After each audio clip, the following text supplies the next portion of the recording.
चलो ध्यान से सुनो।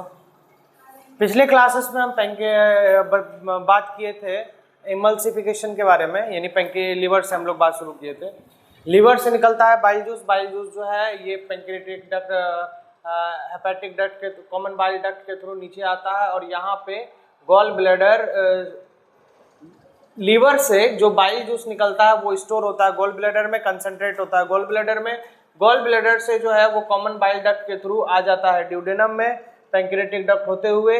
और ये बाइल जूस जो है करता है क्या, तो बाइल जूस जो है लार्ज फैट मॉलिक्यूल को तोड़ता है स्मॉल फैट मॉलिक्यूल में। इसी को हम लोग बोलते हैं इमल्सिफिकेशन। बाइल जूस में क्या होता है, बाइल सॉल्ट होता है, सोडियम ग्लाइकोलेट और सोडियम टोरोकोलेट। फिर उसके बाद बताया था ड्यूडेनम में इनर लाइनिंग पे यहाँ पे म्यूकस सेल होगा, ठीक है। ये गॉबलेट सेल नहीं होगा, यहाँ पे कौन सा सेल होगा, म्यूकस सेल, ठीक है। ये म्यूकस सेल निकालता है इंटेरोकाइनेज, और ये इंटेरोकाइनेज जो है कहाँ काम करेगा, देखो ध्यान से। जब पैंक्रियास से निकलता है, पैंक्रियास दो टाइप का ग्लैंड होता है, एक्सोक्राइन भी और इंडोक्राइन भी, लेकिन हम पैंक्रियास का एक्सोक्राइन ग्लैंड के बारे में बात कर रहे हैं, जिसमें कि एक्सोक्राइन ग्लैंड से निकलता है पैंक्रियाटिक जूस। इसमें एंजाइम होता है ट्रिप्सिनोजेन, और इस ट्रिप्सिनोजेन को एक्टिवेट करता है इंटेरोकाइनेज, बना देता है ट्रिप्सिन, और ये ट्रिप्सिन काइमोट्रिप्सिनोजेन पे एक्ट करता है, काइमोट्रिप्सिन बना देता है, एक्टिवेट कर देता है। और यही ट्रिप्सिन प्रो कार्बोक्सीपेप्टिडेज पे काम करता है, और प्रो कार्बोक्सीपेप्टिडेज को एक्टिव करके कार्बोक्सीपेप्टिडेज बना देता है। अब ये तीनों जो है ट्रिप्सिन, काइमोट्रिप्सिन, ट्रिप्सिन, काइमोट्रिप्सिन और कार्बोक्सीपेप्टिडेज, ये करता है पेप्टोन्स, प्रोटियोजेस और पेप्टाइड्स पे एक्ट, और वहां पे ये को तोड़ के डाइपेप्टाइड्स बना देता है। उसके बाद पैंक्रियाज में पैंक्रियाटिक अमाइलेज होता है, और ये जो पैंक्रियाटिक अमाइलेज होता है ये स्टार्च का ब्रेक डाउन करता है। जो स्टार्च 70% स्टार्च बच जाता था वो स्टार्च का ब्रेक डाउन करता है माल्टोज में। पैंक्रियाटिक लाइपेट लिपिड का ब्रेक डाउन करता है, और लिपिड का ब्रेक डाउन करके डाइग्लिसराइड और फैटी एसिड बनाता है, ठीक है। फिर अगले पेज में हमने पढ़ा था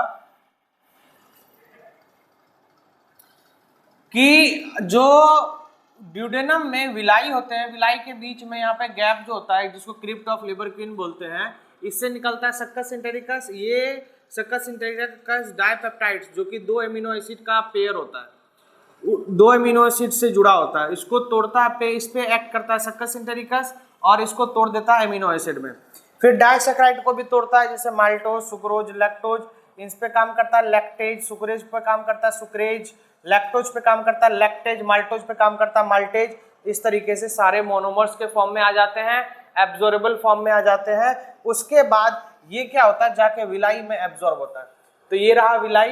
एब्जॉर्प्शन जब होता है तो यहाँ पे विलाई चीजों को एब्जॉर्ब कर देता है, सारी न्यूट्रिएंट जो है ब्लड में चला जाता है, और ब्लड में जाने के बाद फैट वगैरह लैक्टियल्स में चला जाता है, ठीक है। तो यहाँ पे जेजुनम और इलियम में एब्जॉर्प्शन होता है।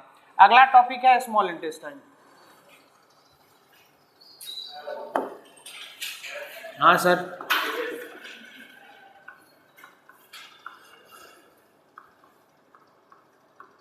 बोलिए सर। हाँ कॉपी ले लीजिए आप, बस गॉबलेट सेल करेक्ट कर लो आप।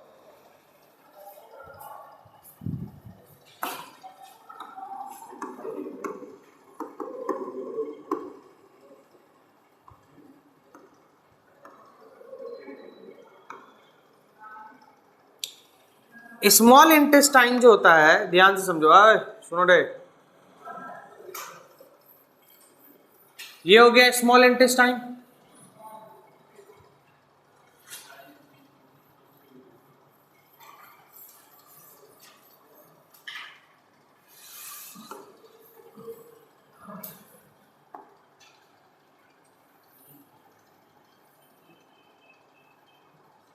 ठीक है, स्मॉल इंटेस्टाइन में यहां पे मैं क्या बता रहा हूं, स्मॉल इंटेस्टाइन में यहां पे प्रेजेंट है फिंगर लाइक प्रोजेक्शन, जिसको क्या बोलते हैं, पैंक्रियाज। क्या रे उत्कर्ष, पैंक्रियाज है ये, बकलोलवा। अपेंडिक्स है, क्या है, अपेंडिक्स। इसको बोला जाता है वर्मीफॉर्म, वर्मीफॉर्म अपेंडिक्स, ठीक है। तो ये वर्मीफॉर्म अपेंडिक्स हो गया।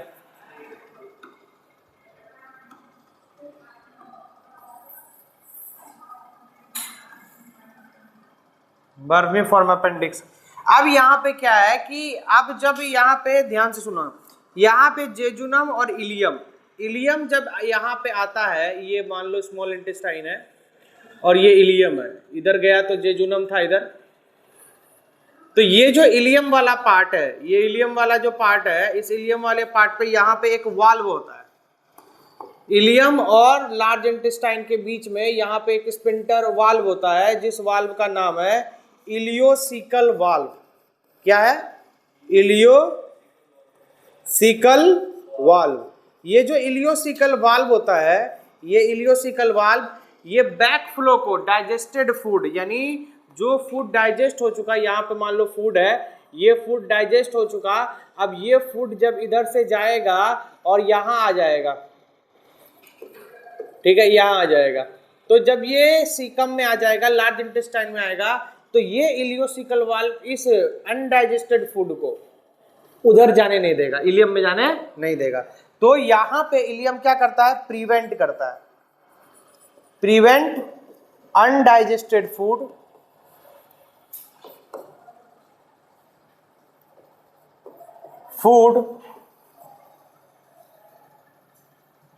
prevent undigested food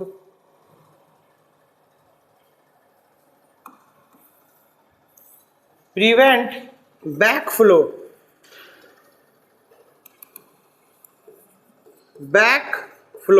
पीछे नहीं जाने देता, prevent backflow of undigested food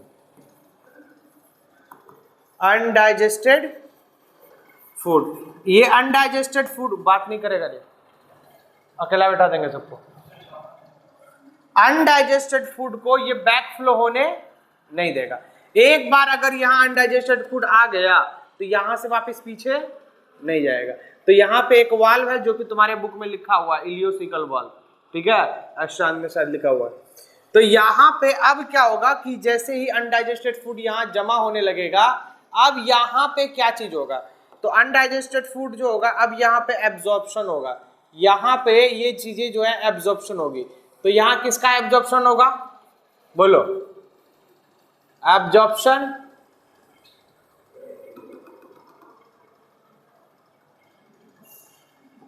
यहाँ पे एब्जॉर्प्शन होगा, एब्जॉर्प्शन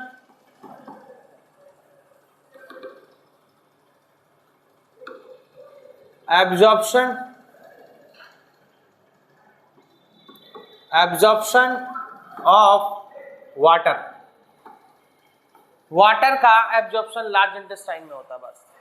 इसके बाद ये जो फीकल मैटर होता है पूरा एकदम सूख जाता है, जिस तरीके से यहाँ से इसका वाटर निकलता है, और ये सूखते हुए आ जाता है रेक्टम में। कहाँ जाता है? रेक्टम में। ये हो गया रेक्टम।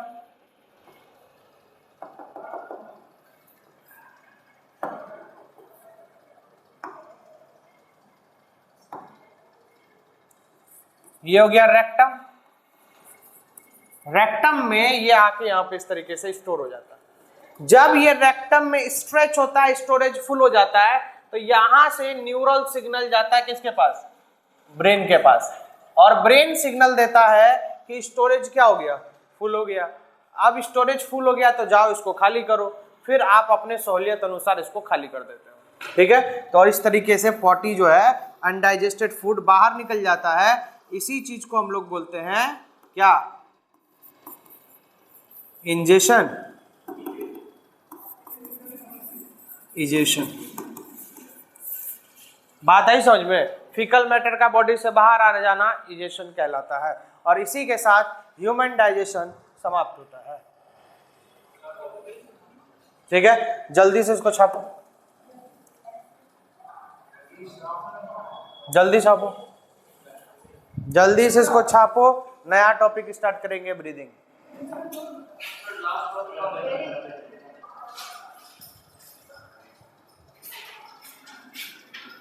एक एक्स्ट्रा बात यहां लिख लो। पहले तो रेक्टम का स्पेलिंग चेक कर लेना, RECTUM। ILEUM, ilium. अच्छा, यहां पे एक और स्पिंटर होता है, यहां पे ये वाला स्पिंटर, ये ओपन होता है तभी पोटी बाहर आती है, और इस स्पिंटर को बोला जाता है एनल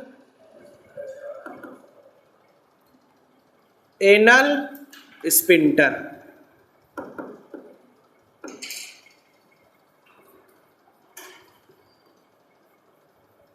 एनल स्पिंटर, ठीक है। ये अनडाइजेस्टेड फूड को बाहर निकालने में मदद करता है। स्पिंटर वही होता है जिससे कोई भी चीज इन और आउट हो सके, अंदर जा सके और उससे रिटर्न भी हो सके, लेकिन वाल्व से कभी ऐसा नहीं होगा। वाल्व में एक ही होता है डायरेक्शन। जैसे साइकिल जानते ही होगे, साइकिल के टायर में हवा जो भरते हैं किससे भरते हैं? नहीं, साइकिल के ट्यूब में तो होता होगा ना कुछ, हाँ क्या बोलते हैं उसको?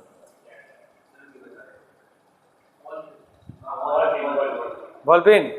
बॉलपिन नहीं होता, वो वाल्व पिन होता है, ठीक है, उसका नाम वाल्व है।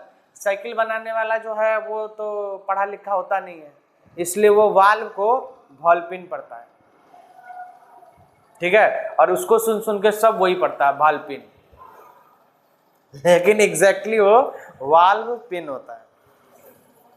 वो टिन के जैसा जो सीमेंट का होता है, वो छत के ऊपर जो लगाते हैं क्या बोलते हैं उसको? सीमेंट का जो बना होता है टिन, अल्बेस्टर। हाँ, अल्बेस्टर नहीं होता, वो एस्बेस्टस होता है। Asbestos, asbestos. अभी स्पेलिंग पूछेगा, ये तो मेरे लिए खतरनाक वाला बात।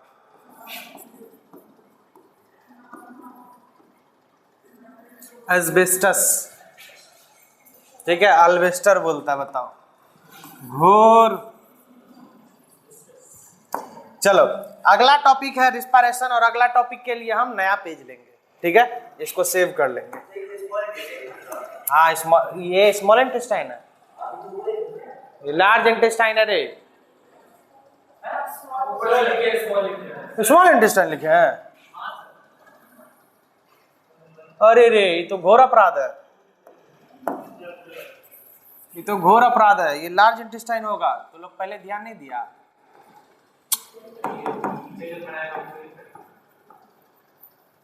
लार्ज इंटेस्टाइन है ये, ठीक है, लार्ज इंटेस्टाइन है। स्मॉल इंटेस्टाइन, हाँ, उससे पहले duodenum jejunum ilium small intestine का पार्ट था ना, तो हम तो ड्यूडेनम जेजुनम इलियम कह के पढ़ाए था, लेकिन वो स्मॉल इंटेस्टाइन। चलो इसको सेव करते हैं और आगे बढ़ते हैं।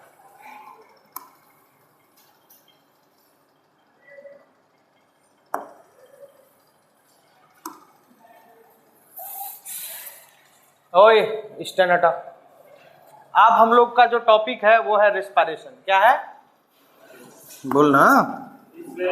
हाँ,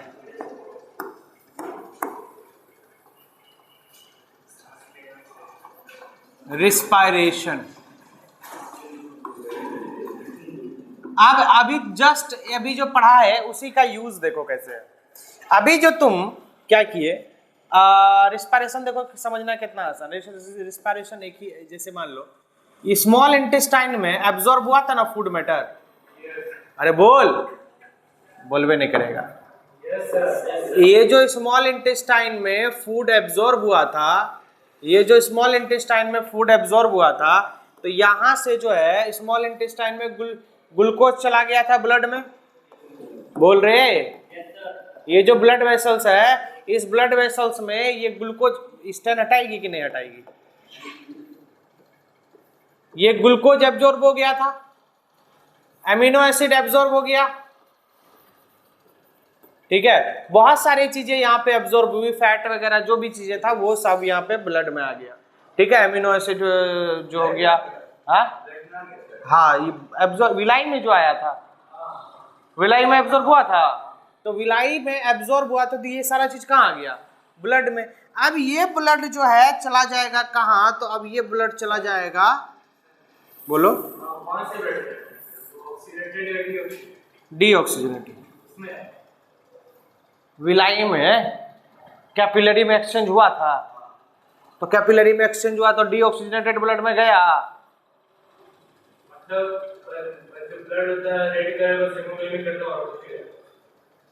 बहुत चीज होता है ब्लड में, अभी वेट करो ब्लड के लिए। बस अभी इतना बात समझो कि न्यूट्रिएंट ब्लड के साथ घुल के चला जाएगा बॉडी के डिफरेंट पार्ट। लेकिन ऐसा होता है कि ये जो ब्लड गया, ये जो ब्लड है, ठीक है, इसको ब्लू कलर का बनाते हैं तो ज्यादा अच्छा होता, तब तुम्हारे समझ में आता कि ये डीऑक्सीजनेटेड ब्लड है, ये डीऑक्सीजनेटेड ब्लड है, ठीक है। अब ये ब्लड जो है, ये ब्लड जो है इस न्यूट्रिएंट को कहाँ लेके जा रहा है, ध्यान समझो। इस न्यूट्रिएंट को आप पहले लेके जाता है लिवर में। कहाँ लेके जाता है? लिवर में लेके जाता है। कहाँ लेके जाता है? लिवर में। अब लिवर में क्यों लेके गया है? क्योंकि यहाँ जो एब्जॉर्प्शन हुआ है न्यूट्रिएंट का, ये जो न्यूट्रिएंट का एब्जॉर्प्शन हुआ है, तो ये न्यूट्रिएंट का एब्जॉर्प्शन हुआ, इसमें टॉक्सिक सब्सटेंस भी हो सकता है। अरे बोलो, ऐसा हो सकता है ना, तुम कुछ खाए हो और वो खतरनाक है तुम्हारे हेल्थ के लिए, तो उसमें टॉक्सिक चीजें आ गई है। वो ब्लड न्यूट्रिएंट के साथ, ध्यान से समझना, वो टॉक्सिक चीजें अगर डायरेक्ट ब्लड में भेज दोगे और ब्लड से वो, मान लो तुम अगर उसको हार्ट के पास भेज दिए, हार्ट पूरे बॉडी के पास भेज देगा, तो टॉक्सिक चीज पूरा बॉडी में फैल जाएगा कि नहीं? ब्लड के बॉडी के अंदर टॉक्सिसिटी बढ़ जाएगी। अरे बोल, जहर अगर कोई मान लो बंदा पॉइजन खा लिया, तो पॉइजन खा लिया तो उस पॉइजन को बॉडी में नहीं छोड़ा जाएगा डायरेक्ट, वो एब्जॉर्ब होने के बाद वो कहां चला जाएगा? लिवर के पास। और यहां होगा एक फंक्शन जिसको हम लोग बोलते हैं डिटॉक्सिफिकेशन। क्या बोलते हैं? बोलो रे। डिटॉक्सिफिकेशन मतलब ब्लड से टॉक्सिक को रिमूव किया जाता है। और ये काम कहां होता है? लिवर में। कहां होता है? बोलेगी कि देख कान के नीचे। हाँ बोल। जब डिटॉक्सिफिकेशन होता है तो आदमी जब जहर खाता है तो लीवर में कम पॉइजन अगर रहेगा तो लीवर उसको डिटॉक्सिफाई कर देगा। लेकिन अगर ज्यादा टॉक्सिक रहा, ज्यादा जहर रहा, हम लोग नॉर्मली जो खाना खाते हैं उसमें टॉक्सिसिटी जो ये होता है, क्या नाम है तुम्हारा? पीयूष। ध्यान दो इधर। हम लोग जो जनरली खाना, अभी क्या खाए हो? परवल आलू कौन कौन खा के आया? दाल भात चोखा, ठीक है। तो खाए होगे तो उस खाना, वो खाना प्योर तो नहीं होगा, उसके अंदर ऊपर हो सकता है थोड़ा बहुत बैक्टीरिया तुम खा के आए, या फिर उसमें अंदर थोड़ा बहुत जहरीला चीज था, तो वो थोड़ा बहुत टॉक्सिसिटी को ये लीवर जो है डिटॉक्सिफाई कर देगा। क्या कर देगा? बोलना, स्टेनटा। डिटॉक्सिफाई कर देगा। क्या कर देगा? डिटॉक्सिफाई। अब लीवर उस ब्लड को कहां लेके जाएगा? अब वो लीवर जो है उस ब्लड को भेज देगा कहां, किसके पास? तो अब लीवर भेज देगा उस ब्लड को हार्ट के पास। कहां भेज देगा? बोल रे। किडनी अभी नहीं भेजेगा, हार्ट के पास भेजेगा, ठीक है। कहां भेज देगा? हार्ट के पास। अब ये हार्ट जो है इस ब्लड को, ये जो हार्ट है ये इस ब्लड को क्या करेगा? ये हार्ट पूरे बॉडी में भेज देगा। कहां भेज देगा? बॉडी में। अब बॉडी में जैसे ही वो ब्लड गया, बॉडी में जैसे ही ब्लड गया, तो इस ब्लड से समझना, बॉडी से मतलब है कि हर एक ऑर्गन, ठीक है। तो यहाँ पे मैं ऑर्गन ही ड्रॉ कर देता हूं। देखो यहाँ पे बॉडी से ब्लड जो है, ध्यान से समझो, अब ये डायरेक्टली नहीं होता है, जैसे कि इधर सुनो, अरे मुंडी ऊपर करना रे, कंसंट्रेट करना इधर। तुम अभी किडनी किडनी बोल रहे हो ना तब से, तो यहाँ पे कुछ ब्लड किडनी में भी जाता है, ठीक है, कुछ ब्लड किडनी में भी जा रहा है, कुछ ब्लड जो है बॉडी के डिफरेंट ऑर्गन में जा रहा है, ठीक है। जैसे कि मान लो यहाँ पे कोई सेल है, ठीक है, यहाँ पे कोई सेल है, और यहां से सेल जो है हार्ट से निकलता है तो डीऑक्सीजनेटेड ब्लड निकलता है। ये बात पहले बता देता हूं, ऑक्सीजनेटेड ब्लड आता है बॉडी के पास।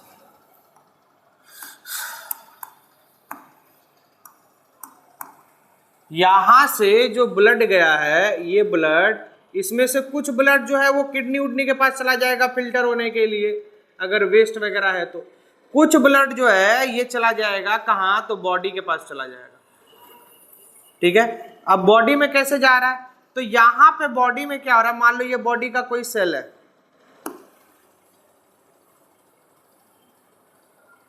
ये बॉडी का कोई दूसरी ये सेल है, बॉडी का कोई सेल है, समझोगे ध्यान से, बॉडी का कोई सेल है, बॉडी के सेल में अब यहां पे क्या होगा कि कैपिलरी के द्वारा एक्सचेंज होगा, तो यहां से बॉडी का जो अभी ग्लूकोज वगैरह न्यूट्रिएंट वगैरह था, ये न्यूट्रिएंट चला जाएगा सेल के अंदर, ग्लूकोज चला गया सेल के अंदर। ठीक है, और ये ब्लड ऑक्सीजन भी लेके आता है, ये ब्लड क्या लेके आता है, ऑक्सीजन भी अपने साथ लेके आता है, ये ब्लड जो है अपने साथ ऑक्सीजन भी लेके आता है, ये ब्लड अपने साथ ऑक्सीजन भी लेके आता है, तो यहां पे ब्लड में ऑक्सीजन भी है, O2 भी है। अब ये ऑक्सीजन और ये ग्लूकोज दोनों मिलता है तो बनता है क्या, एटीपी। क्या बनता है, तो इस ग्लूकोज और ऑक्सीजन से सेल के अंदर, किसके अंदर, सेल के अंदर एटीपी बनने का प्रोसेस को ही हम लोग रिस्पायरेशन बोलते हैं। बात समझ में आई। अब ये वही चीज बोल रहा है कि इस ग्लूकोज का यूज होना, ये ग्लूकोज यूज हो रहा है एटीपी के लिए, अरे बोल, ये ग्लूकोज यूज हो रहा है क्या एटीपी के लिए, इसी चीज को हम लोग बोलते हैं एसिमिलेशन। क्या बोलते हैं, एसिमिलेशन। पढ़े थे अभी डाइजेशन में। एसिमिलेशन कब होता है, जब वो फूड जो एब्जॉर्ब हुआ, यहां पे देख रहे हो फूड एब्जॉर्ब हुआ, वो फूड एब्जॉर्ब होने के बाद जब यूज हो रहा है, एटीपी बन रहा है, रिपेयर हो रहा है, ग्रोथ हो रहा है उस एनर्जी से, तो उसी चीज को हम लोग एसिमिलेशन बोलते हैं या फिर रिस्पायरेशन भी बोलते हैं। एसिमिलेशन आप कहोगे सर एसिमिलेशन और रिस्पायरेशन इसका मतलब एक ही है, नहीं, एक कैसे नहीं है, क्योंकि उस एनर्जी का यूज करा जा रहा है ग्रोथ के लिए, तो ग्रोथ रिस्पायरेशन नहीं है। ग्लूकोज का कन्वर्जन कर देना एटीपी में, ये रिस्पायरेशन है। ग्लूकोज जब कन्वर्ट हो जाएगा किसमें, एटीपी में, तो वो क्या कहलाएगा, रिस्पायरेशन। और वो एटीपी यूज हो जाए चाहे सेल के ग्रोथ के लिए या सेल डिवीजन के लिए या बॉडी के ग्रोथ के लिए, उसको हम लोग बोलेंगे एसिमिलेशन। क्या बोलेंगे, एसिमिलेशन बोलेंगे। समझे, नहीं समझे, ये समझ गए हम क्या बोले। अच्छा, यहां पे एक डक्ट होता है, छोड़ो इतना ही जानो, पूछेगा नहीं वो, ठीक है। ये एसिमिलेशन में लिखो, ये बात ऊपर रिस्पायरेशन में मत लिखो, एसिमिलेशन लिखो, हेडिंग में एसिमिलेशन लिख दो।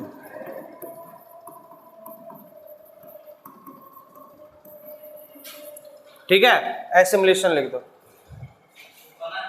हाँ बनाओ।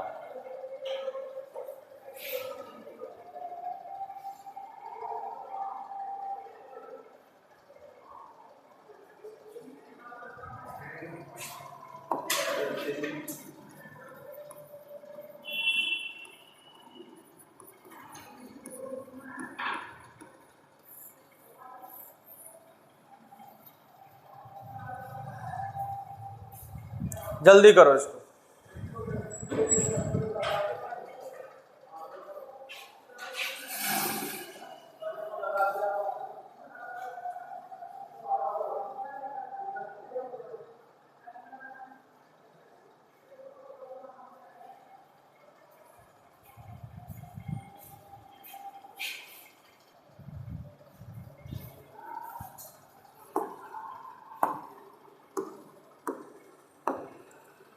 अब हमारा अगला टॉपिक है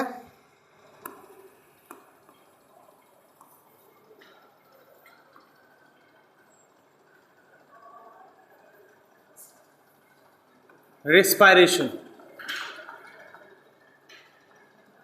रिस्पायरेशन क्या,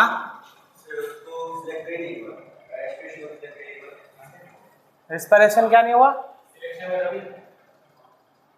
सिलेक्शन, हाँ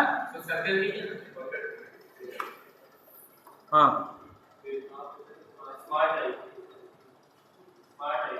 हाँ,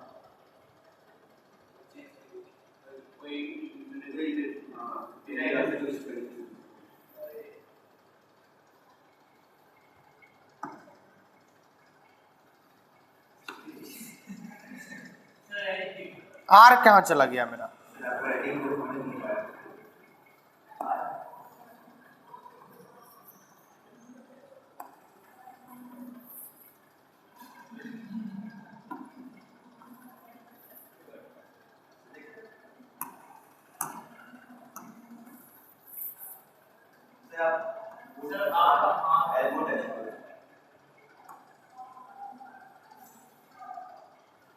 तो दूसरा राइटिंग एक मिनट, हम ये क्यों कर रहे हैं? तो देखते बच्चा सर टाइम वेस्ट कर लो, देखने में अच्छा लग रहा है।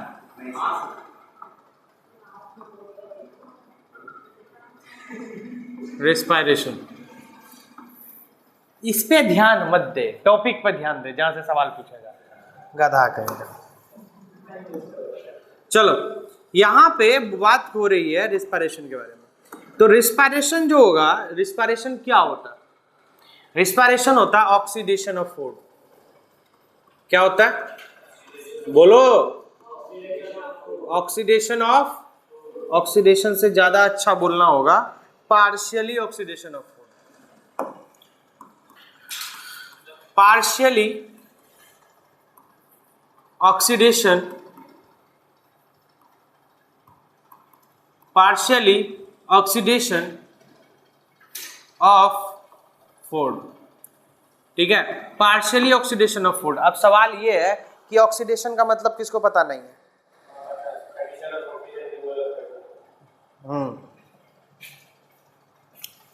तो ग्लूकोज का ऑक्सीडेशन होता, मतलब ग्लूकोज का यहां पे, अगर ये ग्लूकोज है, ये ग्लूकोज है, तो इस ग्लूकोज का पार्शियली ऑक्सीडेशन होता है। पार्शियली मतलब step by step, step by step इसका ऑक्सीडेशन होगा और किसका फॉर्मेशन होगा?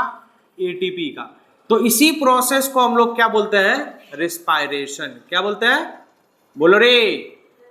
रेस्पायरेशन बोलते हैं। क्या बोलते हैं? हाँ बोलो। हाँ हाँ,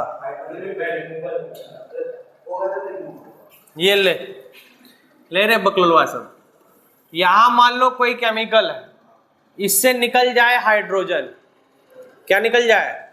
या निकल जाए इलेक्ट्रॉन, और या इसके अंदर चला जाए ऑक्सीजन। तीनों में कुछ भी अगर हुआ, इसको ऑक्सीडेशन बोलेंगे। समझ गया बात को? तीनों में से कुछ भी हो गया तो क्या बोलेंगे? ऑक्सीडेशन। और या किसी केमिकल रिएक्शन में ऑक्सीजन जो है वो बाहर निकल रहा है, हाइड्रोजन अंदर जा रहा है, इलेक्ट्रॉन अंदर जा रहा है, इस चीज को क्या बोलेंगे? रिडक्शन। ये बात लगता है हम किसी दिन बताएं। ठीक है, हाँ, वहां पे NADPH2 बता रहे होंगे, तो वहां पे ऑक्सीडेशन रिडक्शन बताए होंगे। स्टेन आता है ये सर, स्टेन। तो यहाँ पे ये समझ में आया ऑक्सीडेशन और रिडक्शन? अरे बकलो लिया सब, समझ में आया तुम लोग को? हाँ, चिंपांजी सब। तो यहाँ पे ये हो गया। तो वही पार्शियली ऑक्सीडेशन मतलब होता क्या है? तो होता है कि यहाँ पे स्टेप बाय स्टेप यहाँ पे हाइड्रोजन निकलता है। हाँ, जैसे प्लांट में हो रहा था, यहाँ स्टेप बाय स्टेप हाइड्रोजन निकलता है, और वो हाइड्रोजन का यूज किया जाता है एनर्जी को बनाने के लिए। हाँ, ऑक्सीजन का बारे में बाद में बात करेंगे, पहले ही बात समझे क्या बोले हम। हाइड्रोजन, ग्लूकोज में क्या हाइड्रोजन? ग्लूकोज में होता है 12 हाइड्रोजन। वो स्टेप बाय स्टेप हाइड्रोजन ही निकलता है, और यहाँ भी उस हाइड्रोजन को रिसीव करने के लिए NADH2 होता है। NADPH2 नहीं है, NADH2। NAD+ वही फुल फॉर्म होता है, बस फॉस्फेट नहीं बोलते। ये बात समझे? इस वाले बात को हम हटा रहे हैं, ये वाला बात को। अब यहाँ पे क्या बोला जा रहा है कि ये जो ऑक्सीडेशन हो गया, तो यहाँ पे फूड का ऑक्सीडेशन हो गया। तो अब ये जो ग्लूकोज है, फूड है, वो फूड काम कर रहा है किसके तरह? एज फ्यूल के तरह। फूड किसके तरह काम कर रहा है? बोलना रे। Food act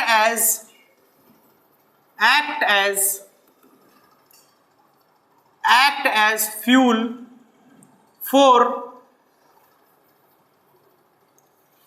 food act as fuel for energy production. Energy production, energy का अगर प्रोडक्शन करना हो, एनर्जी का अगर प्रोडक्शन करना हो तो वहां पे एनर्जी प्रोडक्शन के लिए फूड का इस्तेमाल होता है। अब ये फूड कुछ भी हो सकता है, ये फूड ग्लूकोज भी हो सकता है,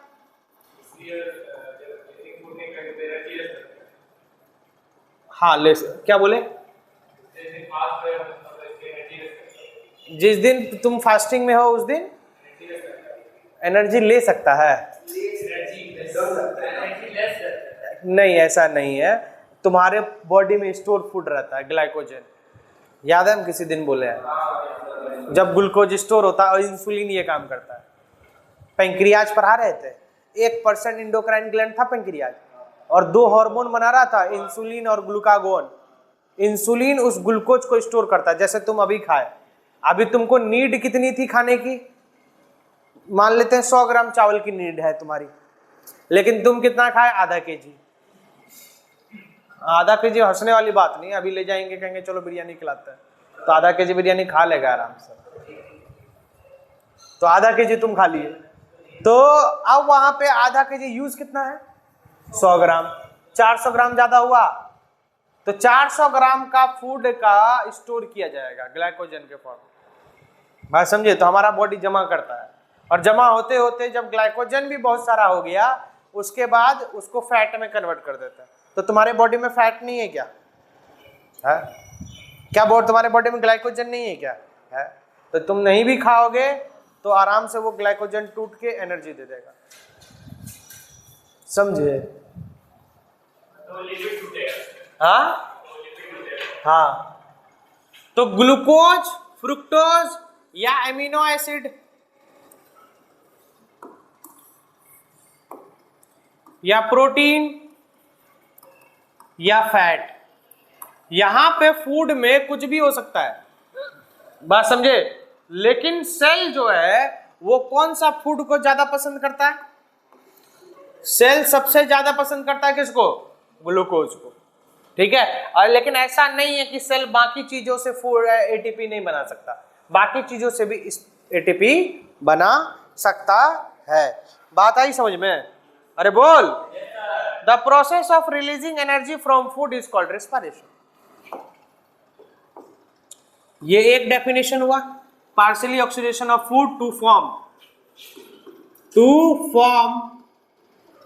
energy called respiration. Food act as fuel for energy production। और एक और डेफिनेशन, जैसे ये एक डेफिनेशन हुआ वैसे यहां एक और डेफिनेशन दे रहा हूं, ठीक है।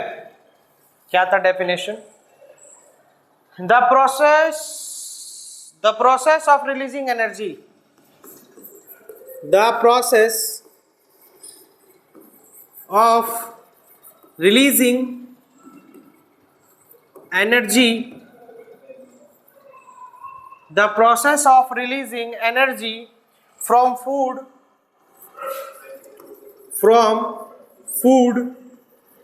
are called क्या, respiration, are called respiration।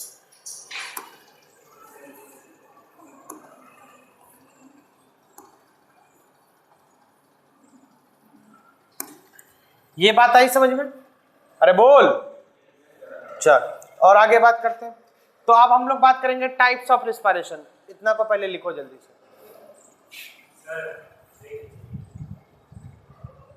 क्या आगे बात करेंगे रिस्पायरेशन के टाइप्स। रिस्पायरेशन के टाइप्स के बारे में अगर बात करोगे तो इसके 2 टाइप्स होंगे। कितने टाइप्स होंगे, 2 टाइप्स। रिस्पायरेशन के कितने टाइप्स होंगे, 2 टाइप। एक रिस्पायरेशन होगा एरोबिक और एक होगा एनारोबिक। एक होगा एरोबिक रिस्पायरेशन, एक होगा एरोबिक रिस्पायरेशन और एक क्या होगा, एनारोबिक रिस्पायरेशन। एक होगा एनारोबिक रिस्पिरेशन। ठीक है, अब एनारोबिक रिस्पिरेशन में क्या होगा, एरोबिक रिस्पिरेशन में क्या होगा?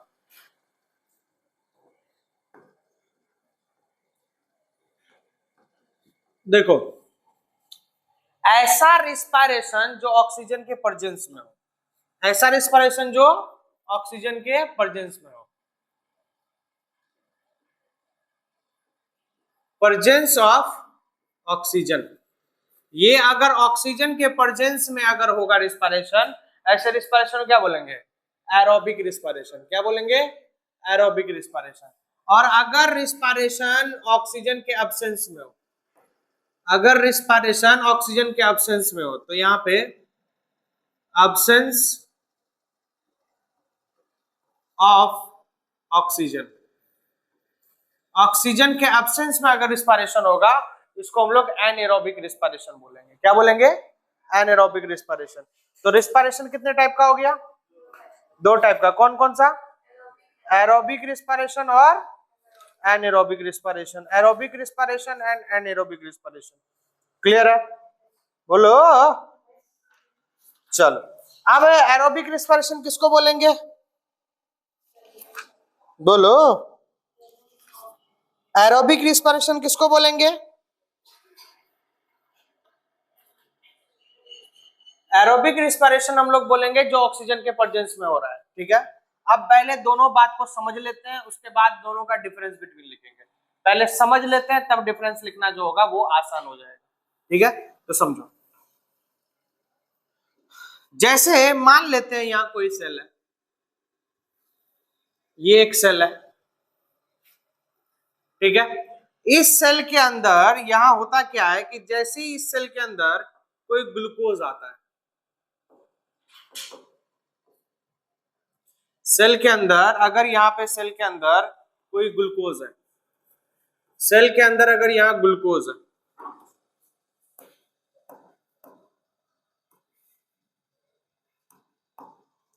सेल के अंदर यहां कोई ग्लूकोज है। ठीक है, ये ग्लूकोज का, ये देखो पहली बात तो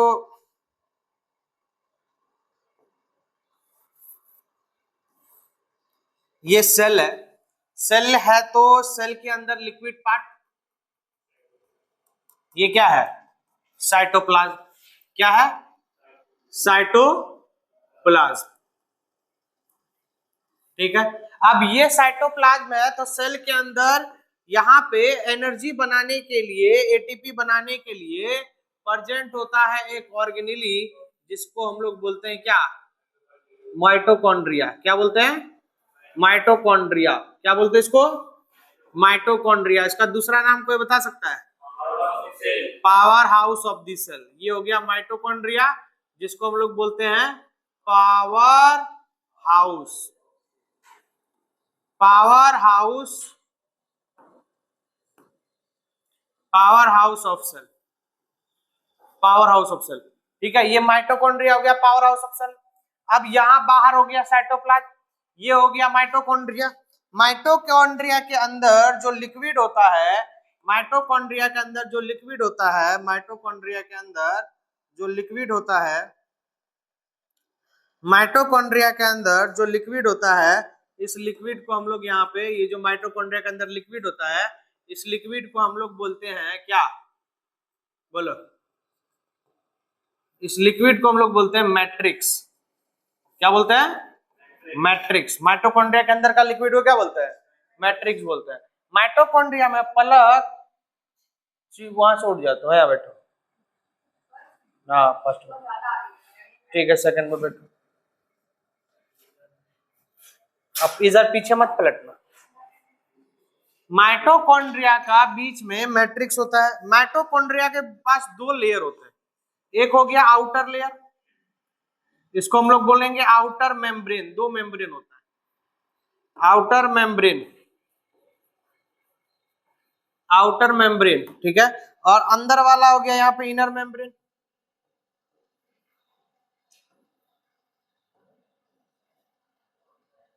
दो मेम्ब्रेन हो गया, एक आउटर मेम्ब्रेन और इनर मेम्ब्रेन।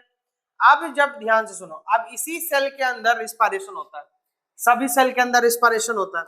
तो जब सेल के अंदर रिस्पायरेशन होगा, सेल के अंदर रिस्पायरेशन होगा, समझोगे ध्यान से, तो ग्लूकोज जो है, कौन, ग्लूकोज, ठीक है, ग्लूकोज जो है इसका ब्रेकडाउन होता है साइटोप्लाज्म में, और टोटल 10 स्टेप में होता है। कितना स्टेप में होता है? 10 स्टेप में। 1 2 3 4 5 6 7 8 9 10 10 स्टेप में इस ग्लूकोज का ब्रेकडाउन होता है। बात समझ रहे हो? इस ग्लूकोज का ब्रेकडाउन कितना स्टेप में होगा? 10 स्टेप में, है ना। और 10 स्टेप में होगा तो ये बन जाएगा पायरुविक एसिड। क्या बन जाएगा? बोलो, बोलवे नहीं करेगा। पायरुविक एसिड हो जाएगा। क्या हो जाएगा? Pyruvic acid. ये पायरुविक एसिड हो जाएगा, या इसका दूसरा नाम जो हो जाएगा वो हो जाएगा पायरुवेट। क्या नाम हो जाएगा? पायरुवेट। बात समझ रहे हो? अरे बोलो। तो यहां पे ग्लूकोज का ब्रेकडाउन हो गया, किस फॉर्म में हो गया? बोलना, पायरुविक एसिड, या फिर क्या बोलेगा? पायरुवेट। क्या बोलेगा? क्या बोलेगा? पायरुवेट बोलेगा। क्या बोलेगा? पायरुवेट। जब देखो कोई भी एसिड होता है ना, आखिरी में या तो एट लगा होगा या एक एसिड लिखा होगा। बात समझे? एसिड के पीछे यहाँ पे, तो यहाँ जैसे नाइट्रेट या नाइट्रिक एसिड, है ना, तो उसी तरीके से तो ये पायरुविक एसिड हो गया। इस पूरे प्रोसेस को पलट हम लोग बोलेंगे ग्लाइकोलाइसिस। क्या बोलेंगे? ग्लाइकोलाइसिस। ये ग्लूकोज का ब्रेकडाउन हुआ और ये पायरुविक एसिड में चेंज हो गया। इस पूरे स्टेप को हम लोग क्या बोलेंगे? ग्लाइकोलाइसिस। क्या बोलेंगे? बोलो, ग्लाइकोलाइसिस। अब तुमसे सवाल क्या पूछा जाएगा कि ग्लाइकोलाइसिस कहाँ होता है? माइटोकॉन्ड्रिया के अंदर में या साइटोप्लाज्म में? बोलो, साइटोप्लाज्म में। तो यहाँ पे ग्लाइकोलाइसिस जो हो रहा है वो कहाँ हो रहा है? बोलो, ग्लाइकोलाइसिस कहाँ हो रहा है? ग्लाइकोलाइसिस कहाँ हो रहा है? साइटोप्लाज्म में हो रहा है। कहाँ हो रहा है? साइटो। अब ग्लाइकोलाइसिस कितने स्टेप में होता है? 10 स्टेप में। कितने स्टेप में होता है? 10 स्टेप। इसका एक बहुत बड़ा प्रोसेस है, ठीक है। 10 स्टेप याद रखना होता है। 11th क्लास में जाओगे तो 10 का 10 स्टेप हम याद करवाएंगे। 11th से बायो नहीं पढ़ेगा, तुम नहीं पढ़ोगे, और कौन नहीं पढ़ेगा? तुम भी नहीं पढ़ोगे, तुम भी नहीं पढ़ोगे, तुम भी नहीं पढ़ोगे, तुम पलक पढ़ोगी। तुम आर्ट्स वाले हो? छी छी। तुम साइंस वाले मैथ्स रखेगा। तुम क्या रखेगा जजित? Maths, PCM. तुम भी मैथ्स रखोगे? हाँ, सब। चलो एक्स्ट्रा में बायो भी रख लेना। हाँ? नहीं, 12th में जाओगे ना, 10th के बाद जब 11th में एडमिशन लोगे, एक्स्ट्रा सब्जेक्ट में, एडिशनल सब्जेक्ट में बायो रख लेना, ठीक है। पीसीएम के बाद बी लगा दे लेना उसमें। बहुत दिक्कत होगा, गधा कहीं का, तेरे फ्यूचर के लिए बोल रहा है। जॉब सेक्टर के ऑप्शंस ज्यादा होंगे तुम्हारे पास।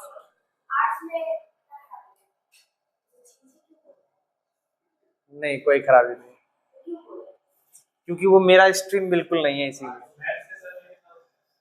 देखो बिहार में जो है ना, बिहार में आर्ट्स कुछ नहीं है। आर्ट्स, हाँ वो अच्छा है। चलो ध्यान सुनो। अरे बकवास कर रहा।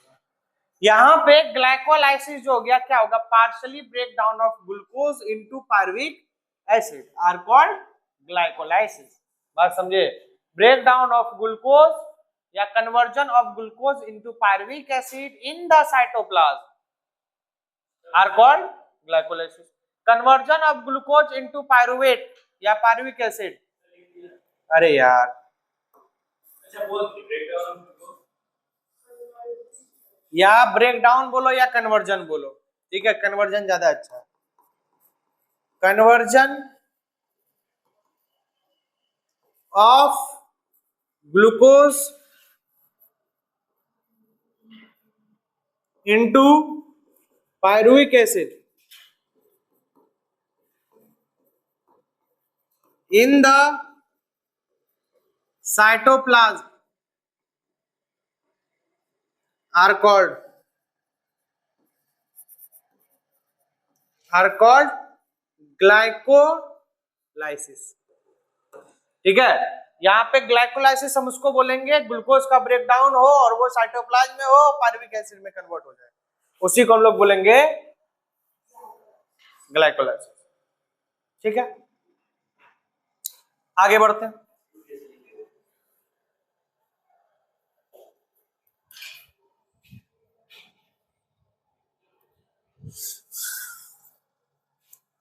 इनटू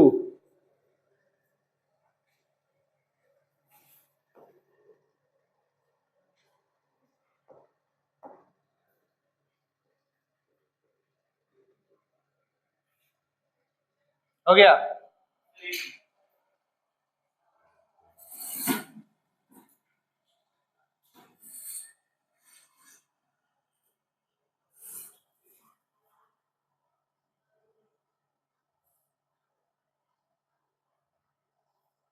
हो गया, अरे बोलना रे, चलो। तो ये ग्लाइकोलाइसिस हो गया। अब ग्लाइकोलाइसिस के बाद अगर ऑक्सीजन अवेलेबल है, अगर ऑक्सीजन अवेलेबल है, ग्लाइकोलाइसिस अभी मत लिखो, रुक जाओ, समझो पहले, हम लिखने के लिए टाइम देंगे।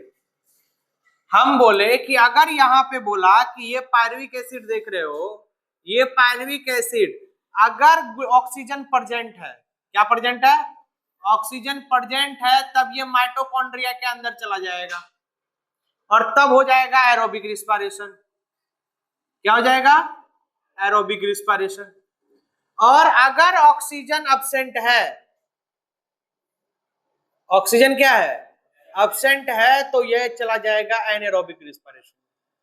यानी चाहे रिस्पायरेशन एरोबिक हो, चाहे रिस्पायरेशन एनारोबिक हो। ठीक है, चाहे रिस्पायरेशन क्या हो, एरोबिक हो, चाहे रिस्पायरेशन एनारोबिक हो, ग्लाइकोलाइसिस दोनों में होगा। हाँ, अगर एरोबिक रहा तो ये पायरुविक एसिड कहां चला जाएगा, माइटोकॉन्ड्रिया के अंदर। ठीक है, और वहां पे बन जाएगा 36 या 38 एटीपी। हाँ, एक मिनट रुको, एक मिनट, ये मैं मिटाऊं पहले नीचे वाला।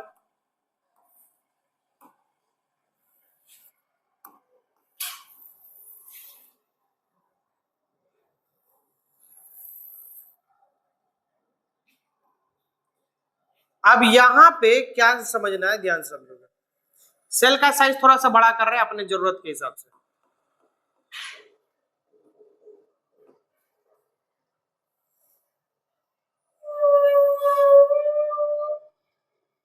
सेल का साइज को थोड़ा सा बढ़ाया है और अपने जरूरत के हिसाब से, जरा समझोगे इस बात को। यहां पे अब क्या होगा, ध्यान समझोगे। अगर एनएरोबिक रिस्पायरेशन चल गया, ठीक है, यहां पे मैं बोलने जा रहा हूं कि अगर ये पायरुविक एसिड, ये पायरुविक एसिड, ये पायरुविक एसिड, ये पायरुविक एसिड, अगर ये पायरुविक एसिड, ये पायरुविक एसिड जो है, अगर यहाँ पे ऑक्सीजन के एब्सेंट में टूटेगा तो दो प्रोडक्ट बनेगा, दो प्रोडक्ट बनेगा। एक बनेगा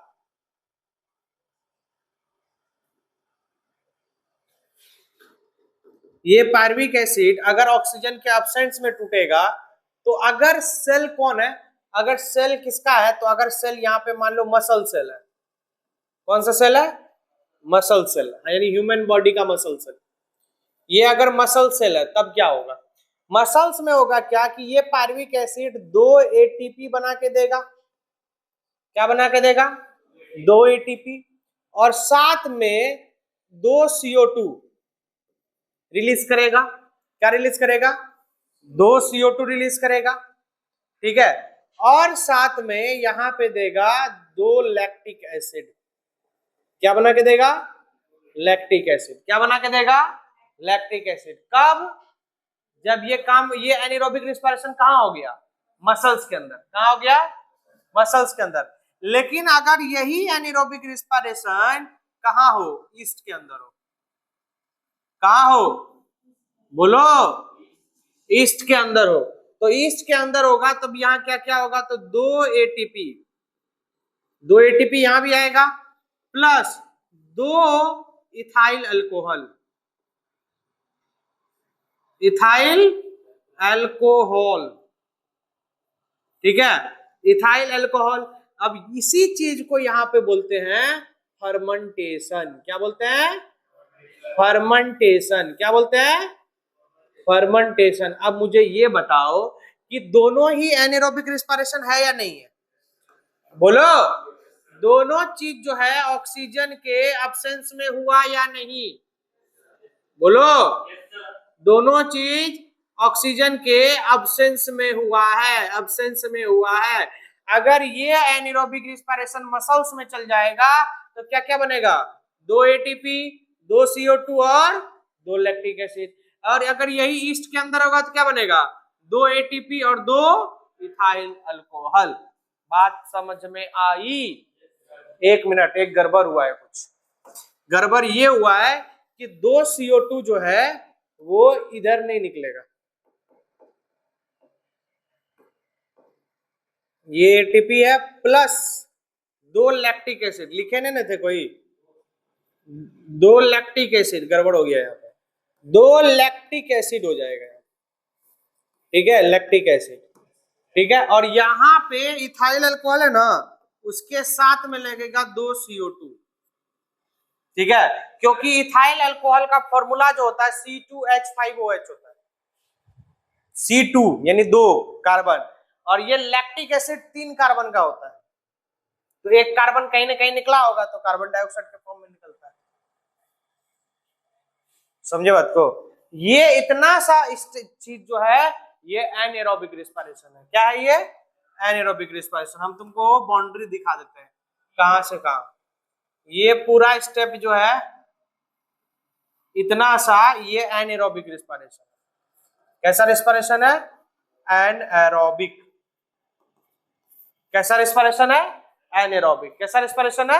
एनारोबिक। जहां पे पायरुविक एसिड, अगर मसल्स की बात कर रहा है, हमारा जो पैर का मसल्स है, कभी कभी देखो ज्यादा चल लिए, ज्यादा शॉपिंग कर लिया, ज्यादा घूम लिया, पैर में यहां दर्द हो जाता है, तो वो लैक्टिक एसिड डिपॉजिट हो जाता है। लड़कियों में तो खासकर होता है, नहीं होता? कभी इसमें दर्द नहीं होता? यहाँ पे रस्सी वस्सी बांध लेते होगे, या किसी को बोलते होगे छोटा भाई बहन को पैर दबा दो, बोलता मुंह देखे हो तुम अपना आईने में। चलो ये हो गया। अब पूछ, क्या पूछ रहा था जय? कहाँ एनर्जी ले? तो ये एटीपी क्या है? भूसा। एटीपी एनर्जी है ना हुआ। स्टेन काहे लगाती है रे? इस एनारोबिक रिस्पिरेशन को एक बार फ्रेश करके लिख रहा हूं, ठीक है, तब उसके बाद उधर एरोबिक में चले जाएंगे हम लोग। इसको अगर फ्रेश करके लिखेंगे तो ध्यान से समझो, ये तो हम सेल के अंदर दिखाने के लिए यहाँ पे कचरा कर दिए, लेकिन कौन सा डायग्राम आता? क्या पढ़ना है? सब आएगा। यहाँ पे बोला कि हुआ क्या कि यहाँ पे ग्लूकोज, देखो सबसे पहली बात तो तुम्हें इस बात का होश होना चाहिए कि ग्लूकोज कितना कार्बन का मॉलिक्यूल है। ग्लूकोज जो होता है, ये ग्लूकोज कितना कार्बन का मॉलिक्यूल है? ग्लूकोज 6 कार्बन का मॉलिक्यूल है। जब ये ग्लूकोज पायरुविक एसिड में टूटेगा, पायरुविक एसिड में टूटेगा या कन्वर्जन होगा, ये पायरुविक एसिड कितना कार्बन का है?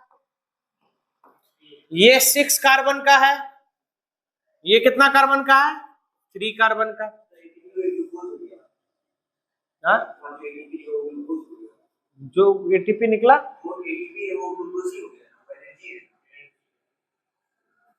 ग्लूकोज से हाइड्रोजन निकलते हैं ना, तो जब हाइड्रोजन निकलते हैं तो वहां से एनर्जी निकलता है, उस एनर्जी से एटीपी का फॉर्मेशन होता है, ठीक है। जब ग्लूकोज ये स्टेप का कन्वर्जन होता है तो धीरे धीरे हाइड्रोजन बगल बगल से निकलता है, ठीक है। अब वो 10 स्टेप तो मुझे बताना पढ़ाना है नहीं, पढ़ाऊंगा डिटेल हो जाएगा, ठीक है।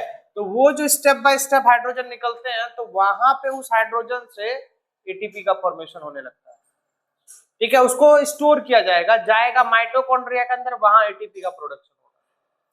तो यहाँ पे पायरुविक एसिड बताओ, एक ग्लूकोज से कितना पायरुविक एसिड बनना चाहिए? बोल रहे, एक ग्लूकोज से कितना पायरुविक एसिड बनना चाहिए? 2 क्यों बनना चाहिए? क्योंकि पायरुविक एसिड कितना कार्बन का है? 3 कार्बन का। तो इसीलिए मॉलिक्यूल कितना यहाँ पे जो बनेगा, तो ये 2 कार्बन का मॉलिक्यूल बनेगा। कितना कार्बन का? सॉरी, 2 पायरुविक एसिड बनेगा, क्योंकि ये 3 कार्बन का। ठीक है, अब 2 पायरुविक एसिड है, तो दोनों पायरुविक एसिड से अगर ईस्ट के अंदर हो रहा है, किसके अंदर? ईस्ट के अंदर, तो वहां कहेंगे फर्मेंटेशन। बोल, फर्मेंटेशन बोलेंगे। और जब फर्मेंटेशन हो रहा है तो यहाँ पे क्या होगा कि 2 CO2 निकल जाता। देखो, एक पायरुविक एसिड से 1 CO2, तो 2 पायरुविक एसिड है तो कितना CO2? 2 CO2। 2 CO2 यहां से बाहर निकल जाएगा। बात समझे? और बना क्या देगा? तो बना यहां देगा इथाइल अल्कोहल। इथाइल अल्कोहल, जिसका फॉर्मूला होगा C2H5OH। अब यहां पे इथाइल अल्कोहल भी कितना मॉलिक्यूल बनेगा? 2, क्योंकि पायरुविक एसिड भी कितना है? 2। अरे एक पायरुविक एसिड से 1 CO2 निकला और 1 इथाइल अल्कोहल बना। दूसरा पायरुविक एसिड से दूसरा CO2 निकला और 2 इथाइल अल्कोहल बना। और साथ में क्या बना? तो 2 ATP। क्या बना? 2 ATP। ये हो गया किसका? तो ये हो गया किसका? ईस्ट के अंदर का। ठीक है, अब यहाँ पे ये दोनों एनारोबिक रिस्पायरेशन है। ठीक है, याद रखना ये बात। यहाँ पे ये एनारोबिक रिस्पायरेशन है।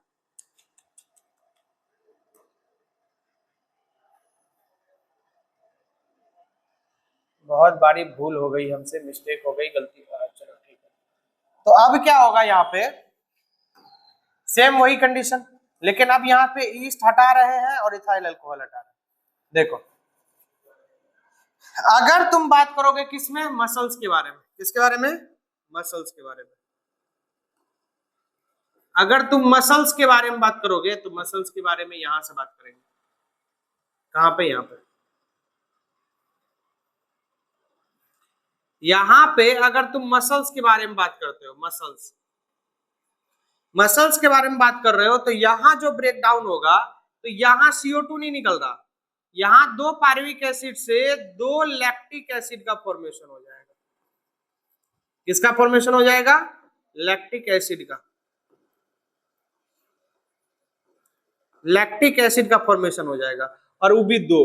और ये लैक्टिक एसिड कितना कार्बन का मॉलिक्यूल है? 3 कार्बन का। ठीक है, तो इसीलिए यहाँ पे कोई CO2 नहीं निकल रहा, और साथ में बनेगा 2 ATP। क्या बनेगा? 2 ATP। तो ये हो गया मसल्स के अंदर। ठीक है, ये एकदम फ्रेश चीज है, साफ सुथरा मैं तुमको बना के दिए। दोनों ही एनारोबिक रिस्पायरेशन,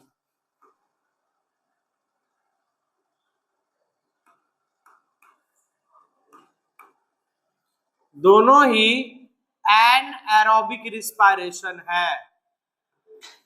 एनारोबिक रिस्पायरेशन, हाँ। पायरुविक एसिड में ऐड, ये ऐड हो रहा है कि निकल रहा है रे? हाँ हाँ, एक बात क्यों नहीं समझते हो कि पायरुविक एसिड, एक पायरुविक एसिड से 1 कार्बन डाइऑक्साइड बाहर होगा, क्योंकि 2 पायरुविक एसिड है, इसलिए 2 कार्बन डाइऑक्साइड निकाल रहे हैं। इसीलिए इथाइल अल्कोहल में जरा सोचो, पायरुविक एसिड 3 कार्बन का, 1 मिनट रुक, पायरुविक एसिड 3 कार्बन का, इथाइल अल्कोहल कितना कार्बन का? 2 कार्बन का, C2H5OH। तो 1 कार्बन डाइऑक्साइड निकला होगा एक पायरुविक से, तब 1 इथाइल अल्कोहल बना होगा। फिर दोबारा दूसरा पायरुविक एसिड से भी इथाइल अल्कोहल बना होगा, तो फिर 1 CO2 निकला होगा। तो हम डायरेक्ट 2 CO2 दिखा दिए तुमको निकाल, समझे बात को? और डायरेक्ट हम 2 इथाइल अल्कोहल भी लिख दिए, समझे बात को? अब बोलो जयजीत, क्या बोल रहे थे? मसल्स में, मसल्स में लैक्टिक एसिड भी तो, इथाइल अल्कोहल भी तो नहीं बन रहा है। इथाइल अल्कोहल बनता तब ना निकलता। चलो जल्दी से इसको छापो, उसके बाद एरोबिक रिस्पायरेशन, तब ये वाला पार्ट रिस्पायरेशन का खत्म हो जाएगा। आपको 4 डिफरेंस लिख के लाने हैं, होमवर्क है ये। Write 4 difference between aerobic and anaerobic respiration, और ये हम पूछेंगे भी, ठीक है, ये आपको करके लाना है, ठीक है, ये आपको करके लाना, HW है ये।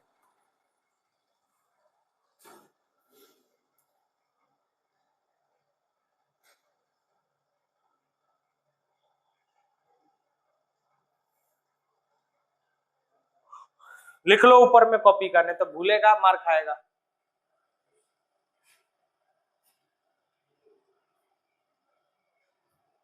हो गया ये, आगे बढ़े, जल्दी करो।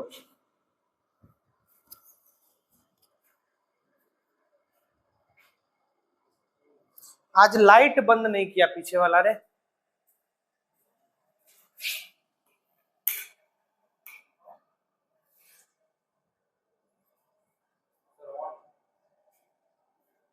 हाँ ऑन तो है,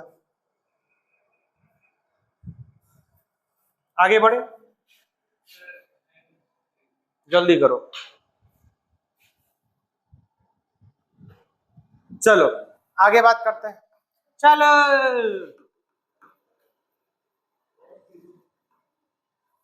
अब हम लोग बात कर रहे हैं एरोबिक रिस्पायरेशन के बारे में, ठीक है। एरोबिक रिस्पायरेशन में क्या हो रहा था कि जैसे कि मान लो यहां पे ग्लूकोज है,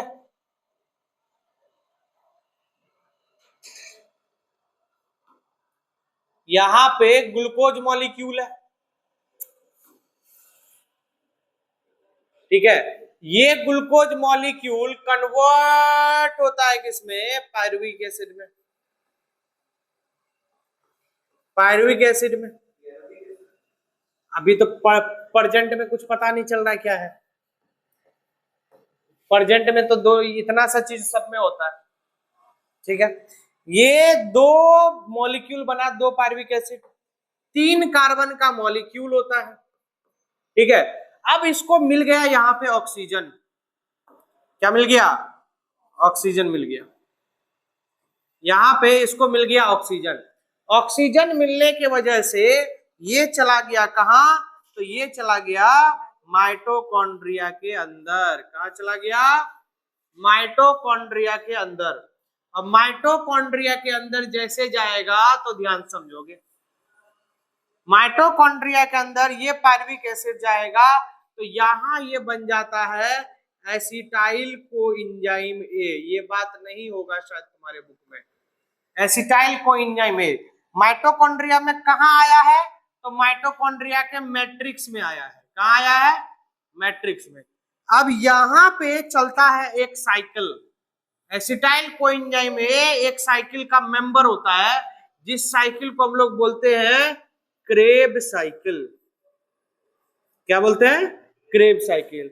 इसी क्रेब साइकिल से निकलता है, यहां पे इस क्रेब साइकिल से भी यहाँ पे हाइड्रोजन वगैरह निकलता है, लेकिन तुम्हारे बुक में ये बात दिया नहीं है।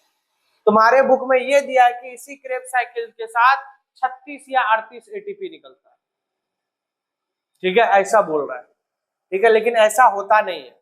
होता कुछ ऐसा है कि इस क्रेब साइकिल के प्रोडक्ट निकलते हैं और ये माइटोकॉन्ड्रिया का इनर मेम्ब्रेन देख रहे हो, ये जो इनर मेम्ब्रेन है, इसी इनर मेम्ब्रेन पे एटीपी का फॉर्मेशन होता है, ठीक है, लेकिन ये बात नहीं बोल रहा है, जो बुक बोल रहा है हम भी वो बोल रहे हैं। एक तो यहां पे क्रेब साइकिल से निकल के निकलेगा 36 या 38 एटीपी, है ना, इसी रिस्पायरेशन को बोला। और क्या निकलता है, तो CO2 निकलता है। क्या निकलता है, CO2 निकलता है। और क्या निकलता है, तो थोड़ा बहुत वाटर भी निकलता है। तो ये सारी चीजें होती हैं जाके माइटोकॉन्ड्रिया के मैट्रिक्स में, समझ रहे हो बात को। तो ग्लूकोज का ब्रेकडाउन हुआ साइटोप्लाज्म में, पायरुविक एसिड बना साइटोप्लाज्म में, लेकिन ऑक्सीजन के प्रेजेंस में, ऑक्सीजन के प्रेजेंस में, O2 के प्रेजेंस में ये पायरुविक एसिड कहाँ चला गया? मैट्रिक्स के अंदर। अब देखो कुछ अब तुम 36 या 38 बोलते हो, सर 36 या 38 हर जगह लिखा होता है 36 या 38, फिक्स क्यों नहीं है? या 36 या 38 है तो इसका क्या कारण है कि 36 या 38 लिखते हैं? तो इसका कारण है यहाँ, ये है इसका कारण। जब पायरुविक एसिड अंदर जाता है तो यहाँ पे एक सटल सिस्टम चलता है, ठीक है। एक का नाम है मैलेट स्पार्टेट सटल सिस्टम और एक का नाम है ग्लूटामेट स्पार्टेट सटल सिस्टम, ऐसा ही नाम है सर। मैलेट स्पार्टेट है, ग्लूटामेट है। तो ये जो सटल सिस्टम चलता है ना, तो यहाँ पे कभी कभी 2 एटीपी का खर्चा आ जाता है, ठीक है। 2 एटीपी का यहाँ पे खर्चा आ जाता है।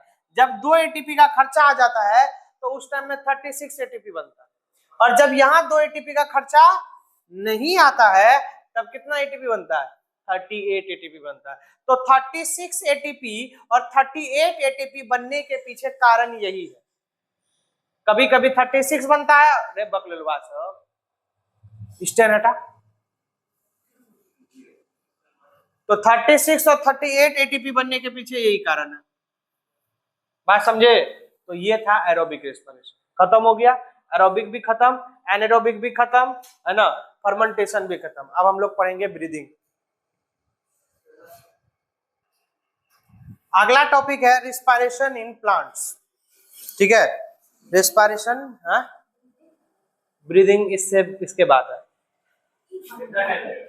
बस 5 मिनट। Respiration in plants.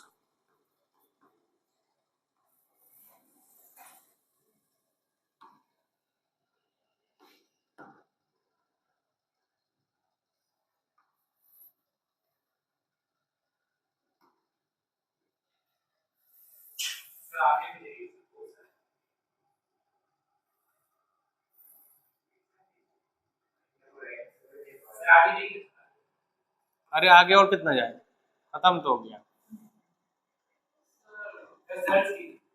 छोड़ो नहीं करना। रिस्पायरेशन, ध्यान सुनो, रिस्पायरेशन इन प्लांट्स में आपको क्या जानना है कि प्लांट में देखो, ये मान लो प्लांट है, ये मान लो प्लांट है। प्लांट में कई पार्ट होता है, यहाँ पे स्टेम होता है,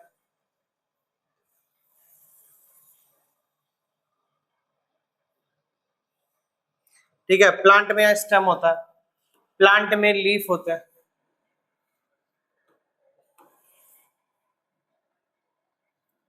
प्लांट में लीफ होता है, ठीक है।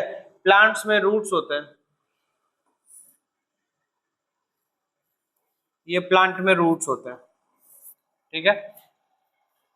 मेरा भी नाखून बढ़ गया, काट दोगी? है? हाथ का तो काट लिए, पैर का बचा हुआ है।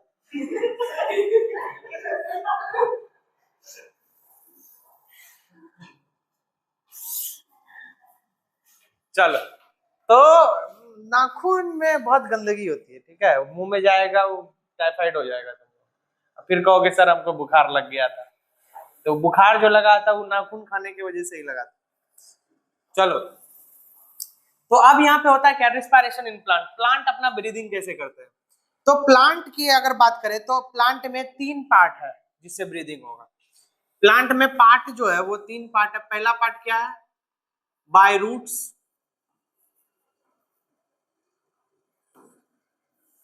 बाय रूट्स, ठीक है। दूसरा यहां पे हो गया बाय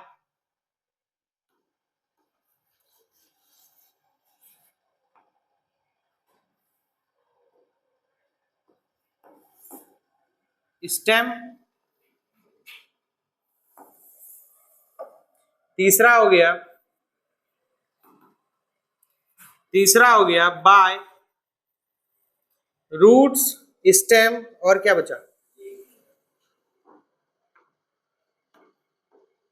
लीव्स, ठीक है। तो हम तीनों को जानेंगे, रूट्स में कैसे होता है, स्टेम में कैसे होता है और लीव्स में कैसे होता है। 5 मिनट में तीनों खत्म हो जाएंगे। अरे कोई ध्यान सुनो, बाय रूट्स, पहला है रूट्स, बाय रूट्स। रूट से कैसे होगा, ध्यान समझना। रूट से कैसे होगा, अरे ध्यान सुनेगा, कोई बात नहीं। रूट्स में कैसे होगा, तो रूट्स में जो एक्सटेंशन होता है रूट का, ये ठीक है, रूट का जो एक्सटेंशन होता है, रूट का जो एक्सटेंशन होता है, तो इस रूट में इस कोई स्पेशल टाइप के सेल होते हैं यहाँ पे, ठीक है। रूट का जो सेल होता है इपिडर्मल सेल, ये इपिडर्मल सेल यहाँ पे मान लो ये इपिडर्मल सेल है, रूट में इस तरीके से यहाँ पे प्रेजेंट है इपिडर्मल सेल, तो ये इपिडर्मल सेल जो होते हैं इस तरीके से एक्सटेंड हो जाते हैं, ठीक है। जगह जगह आपको ऐसा एक्सटेंशन दिखेगा, ठीक है, जगह जगह आपको ऐसा एक्सटेंशन दिखेगा, जिसे हम लोग बोलते हैं रूट्स हेयर, रूट्स हेयर। अब ये जो रूट्स हेयर होता है ये काम कैसे करता है, जरा सुनना ध्यान से, अभी लिखेगा कोई नहीं, सुनेगा सब। रूट्स हेयर कैसे काम करता है, तो ये सॉइल से, आसपास में सॉइल है, ये सॉइल से क्या करता है, ये सॉइल से क्या करता है, सॉइल से ऑक्सीजन जो है ये डिफ्यूज कर लेता है, अपने अंदर ले लेता है, और यहां से कार्बन डाइऑक्साइड सॉइल में छोड़ देता है, हो गया। और ये एक तरीके का डिफ्यूजन हुआ, डिफ्यूजन हुआ। क्लियर है ये बात। देखो ज्यादातर केसेस का कहानी ऐसा है कि प्लांट को बाहर से ज्यादा ऑक्सीजन लेने की जरूरत नहीं पड़ती। क्यों? क्योंकि प्लांट ऑक्सीजन खुद बनाता है फोटोसिंथेसिस में, नहीं बनाता। अरे एटमॉस्फेयर में ऑक्सीजन प्लांट से ही ना आता है, तो पहले छोड़ेगा फिर लेगा वो, उसको जितना नीड होगा वो उतना ऑक्सीजन रख लेगा, एक्स्ट्रा होगा तो वो छोड़ेगा, बात समझे।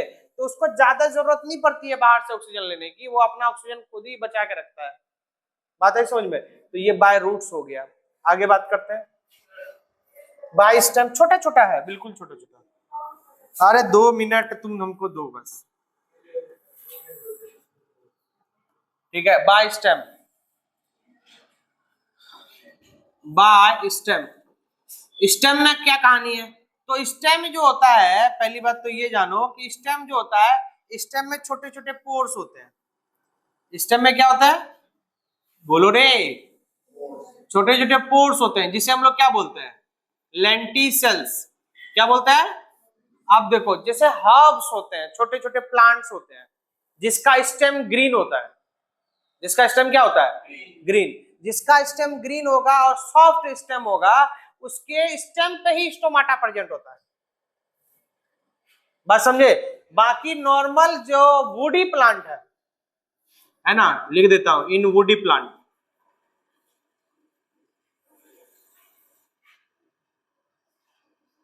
इन वुडी प्लांट, वुडी प्लांट के अंदर लेंटिसेल छोटे छोटे पोर्स है, तो यहां से जो है CO2 बाहर निकल जाता है, और इसी लेंटिसेल से ऑक्सीजन क्या हो जाता है, अंदर चला जाता है। तो यहां भी डायरेक्ट डिफ्यूजन हो गया। कितना मिनट लगा, इस टाइम खत्म हो गया, बस एक और बचा बाय लीव। है रुक, बोर्ड बंद करना, ये बंद करना, वो बंद, भाई इतना जितना देर में तुम हमको मनाएगा ना, इतना देर में हम तुमको पढ़ा लेंगे। देख आखिरी वाला बचा है, बाय लीव्स, ठीक है। लीव्स में क्या होता है रे, कौन है रे, बाय लीव्स, लीव्स में प्रेजेंट होता है, लीव्स में प्रेजेंट होता है यहाँ पे स्टोमाटा, लीव्स में क्या प्रेजेंट होता है, स्टोमाटा। तो यहाँ पे मान लो ये लीव्स है, इसके बारे में तुम लोग जानते ही हो कि छोटे छोटे पोर्स होते हैं यहाँ पे, ठीक है, छोटे छोटे पोर्स होते हैं। ये जो छोटे छोटे पोर्स होते हैं, इस पोर्स को हम यहाँ पे इसको स्टोमाटा बोल रहे हैं, और ये स्टोमाटा जो होता है क्या करता है, इससे डायरेक्ट यहाँ पे CO2 बाहर निकल जाता है और ऑक्सीजन अंदर आ जाता है।